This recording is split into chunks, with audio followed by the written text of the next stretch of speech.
Thanks very much for staying with us. Time now for Eye on Africa with me, Georgia Calvin-Smith. Tonight, Rwanda insists that it's one of the world's safest countries after UK appeal court judges torpedo a deportation scheme of the British government by saying that the East African nation is not a safe third country for asylum seekers.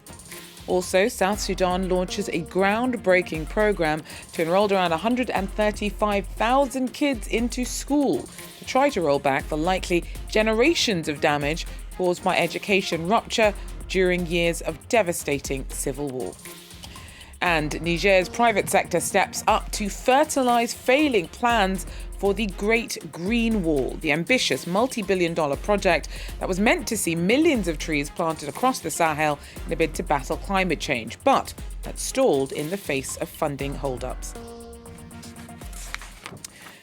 But first, Kigali's hit back at a ruling by judges in the UK's Court of Appeal that found the country not to be a safe third nation. This undermines a plan by the British government to deport asylum seekers to Rwanda. It insists that it meets UN standards for the treatment of refugees, and the UK has already said that it will be appealing to the Supreme Court. Tackling asylum claims have been a key policy promise of the UK's Conservative government. Clement Di Roma brings us more from the Rwandan capital. British judges say that Rwanda is not a safe country for asylum seekers. The UK Court of Appeal considers the migrant deal signed a year ago between Rwanda and the UK to be illegal. It's also concluded that there is a real risk that those deported to Rwanda may be sent back to their countries of origin and persecuted. Rwanda authorities have slammed the verdict and say that they are still committed to the controversial partnership. UK Prime Minister Rishi Sunak has already said that his government will appeal. Until then, the deal is on hold. He was supposed to put migrants off the dangerous but daily crossings from France to the UK by undermining the business model of human traffickers. However, not a single migrant has been sent to Rwanda yet, but the scheme has already cost UK taxpayers over 162 million euros. Despite assurances from both the British and Rwandan authorities regarding the monitoring of the well-being of asylum seekers, the Court of Appeal agreed with NGOs and the UN, who emphasized during the hearing that the safety of migrants in Rwanda could not be ensured. Kigali is regularly accused of human rights violation on its territory. Its government has always denied this. Clement Di Roma there for us. Now, more than $40 million more will be going towards improving access to education to children in South Sudan. It's the world's youngest country, but between 2013 and 2020, a brutal civil war cost at least 400,000 lives and upended millions more. The conflict prevented generations of people from learning, and addressing the fallout from that is an urgent priority. This month, a new drive started to get at least 135,000 more kids into school in a bid to reach young people worst affected by the crisis. The head of the fund, providing some of the $70 million for the program, recently returned from South Sudan and told me some of what she learned about the conflict's impact on schooling there. South Sudan has gone through decades, of course, of conflict, and the last one, not the least. But also there's been a severe underdevelopment over the decades. So Education Cannot Wait, which is the UN's Global Fund for Education in Emergencies and Protracted Crisis, we have invested in South Sudan since 2019. And I was out there with my team last week to launch a new multi-year resilience program for education for South Sudanese children. There are 2.7 million children out of school. Situation right now is relatively peaceful. The government of the Republic of South Sudan is very collaborative and cooperative, and they really prioritize education for the young generation to build that country, not the least girls' education. Now, you're not just looking at the immediate learning needs of South Sudan. You said that the work being done today is crucial to sustainable development. So what's the link there? Well, you see, education is the development sector. You need at least a minimum of 12 years to provide a quality education to a child. So it's while you need to come in during the humanitarian crisis, if not before, you cannot wait until the crisis is over. That's why our Education Cannot Wait. So the development side of it is that we bring humanitarian actors and development actors together. delivering with speed, while at the same time building the capacity and empowering the government and local school administration to also build long-term capacity to take on and continue the education. Now, South Sudan and many other countries nearby are taking in a lot of people fleeing the war. In Sudan, in general, can refugee communities maintain access to education? And what kind of things can organizations like Education Cannot Wait do regionally to help? Well, right now, the current conflict in Sudan itself is of such magnitude that it does impede the humanitarian operations and make it nearly impossible for development assistance. However, Education Cannot Wait has a $25 million program investment together, of course, with civil society and UN agencies in Sudan, who are trying to find opportunities to still deliver, whether at home or in areas that are considered safe, education for these children. But it is very difficult during an active armed conflict, and as a result, we have seen an influx of refugees from Sudan to the 5 neighboring countries: Egypt, Chad, Central African Republic, Ethiopia, and South Sudan. Yasmin Sharif there speaking to me a little earlier on. Now, Ethiopia's asked to join the BRICS group. It's made up of the top emerging markets and accounts for about 26% of the global economy.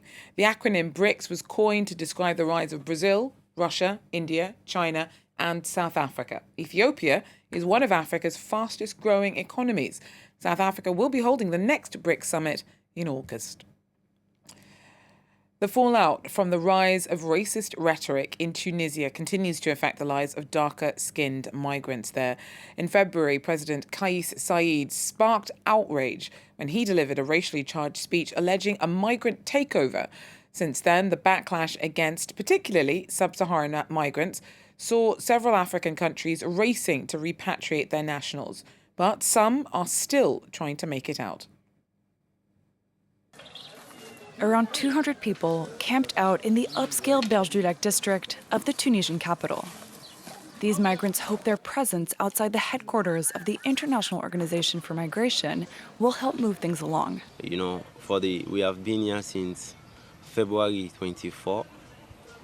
People start living here, and from February to April it was raining. We still sleep here with our tents getting wet. You know, we are just tired of explaining this situation because many journalists come by, we give them the message, and we are not seeing any response for any humanitarian organization. He hopes to leave Tunisia as soon as possible, and he's far from alone. Faced with rising discrimination, more and more migrants are trying to get out. I submitted an asylum application to the UN's refugee agency. They didn't provide me with anything, no housing or medical treatment. So far, I've been facing racism. So I've asked for resettlement in a third country. Racism has been on the rise in Tunisia. In February, President Kais Saied lashed out at what he described as hordes of migrants. He said immigration was a criminal plot designed to change the country's demographics.